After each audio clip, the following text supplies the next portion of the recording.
Kata orang, hal-hal kecil itu lebih membekas di hati. Mungkin ada benarnya, karena biasanya kisah-kisah kecil dan dekat dengan keseharianlah yang paling memorable. Anak terima kasih, karena aku sudah kasih ajar torang, akhirnya mama sekarang sudah bisa urus keuangan rumah tangga dengan baik. Kemarin menjadi momen pertama si anaknya itu mendengar secara langsung cerita bapaknya mengenai peristiwa kekerasan masa lalu yang dialami. Sebenarnya seperti ini yang bapak saya alami. Ini adalah potongan kisah dari anak-anak muda di penjuru Nusantara. 10 perwujudan dari pemikiran dan inisiatif tentang masa lalu Indonesia dan masa depan hak asasi manusia.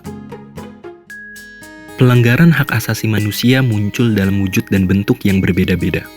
Kejahatan kemanusiaan yang dibalut nasionalisme, perampasan lahan, penembakan misterius, penghilangan paksa, hingga pembatasan akses informasi. Yang diketahui oleh masyarakat pada umumnya dan generasi-generasi yang terlepas dari sejarah itu, mereka akan berpikir, Pak, karena mereka sendiri yang mau ke sini. Siapa suruh lu datang sini? Kalau ditanya lebih mendalam, mereka di ujung senjata baru disuruh pindah ke sini. Kenapa menjadi disebut hak digital? Kan kalau hak digital berarti ada peran negara yang timpang dalam situ. Karena negara tidak memberikan keamanan ataupun regulasi terkait bagaimana data pribadi itu bisa digunakan. Isu-isu hak asasi manusia tidak cuma beragam, tapi juga rumit. Langkah-langkah kecil perlu dilakukan untuk mengurai kerumitan itu. Banyak versi narasi yang beredar di masyarakat, memulai dengan mendengarkan narasi versi para penyintas, akan menjadi awal yang sangat baik. Kisah-kisah mereka memantik banyak perasaan yang kemudian berkembang menjadi pertanyaan. Gue itu nganggap penyintas ini adalah guru gue yang ngajarin kayak secaur apapun hidup gue, kayak gue bisa gitu. Gue menemukan gue punya alasan untuk hidup aja sih dari mereka. Saya tuh sangat kalau yang cerita ibu-ibu tuh kok setega itu kayak gitu. Dan di situ juga saya berkesimpulan bahwa kenapa ya kayak perempuan tuh selalu dijadikan korban gitu kayak gitu. Setelah mendengarkan cerita, apakah mungkin kita diam saja? Lakukanlah sesuatu, mulai dengan hal-hal kecil sesuai dengan kemampuan diri sendiri dan juga kemampuan orang-orang di sekitarmu yang memiliki kepedulian yang sama.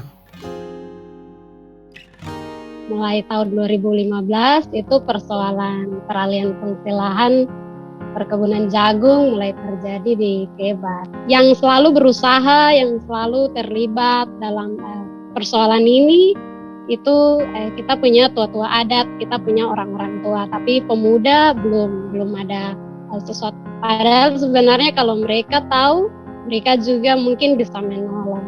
Pengalaman yang traumatik itu di aku adalah di kampus itu terjadi gerebekan sama ormas ketika screening. Ada banyak sejarah yang ditutup, ada upaya yang terputus dan generasi berikutnya kami kolaborasi waktu itu bentuknya teater menceritakan lah komunitas penyintas 1965 di Jogja, sejarah personal ibu-ibu lewat naskah-naskah. Yang terpenting adalah hal-hal kecil yang dilakukan bisa membawa perubahan bagi para penyintas dan juga komunitas yang terlibat. Dan itu yang diingat oleh mamanya, oh iya juga ya, saya tidak pernah bicarakan itu dengan anak perempuan saya gitu. Bagaimana menjaga kebersihan vagina. Nah, ibu-ibu di sini sih mereka punya keluhan, misalnya ada yang melampiaskan kemarahannya itu dengan cara bersih-bersih yang berlebihan kayak gitu. Nah itu kemudian ketika kita kasih psikoedukasi, mereka baru kok oh ternyata hal yang kayak gini tuh gangguan kesehatan mental. Hal-hal kecil ini bisa jadi langkah awal untuk mengawali lembar baru dalam kisah mereka. Kalian bisa melakukan hal apapun, sekecil apapun untuk kelompok minoritas, korban HAM dan korban yang lainnya. Lakukan itu dengan sepenuh hati, kegiatan itu bisa bernafas panjang.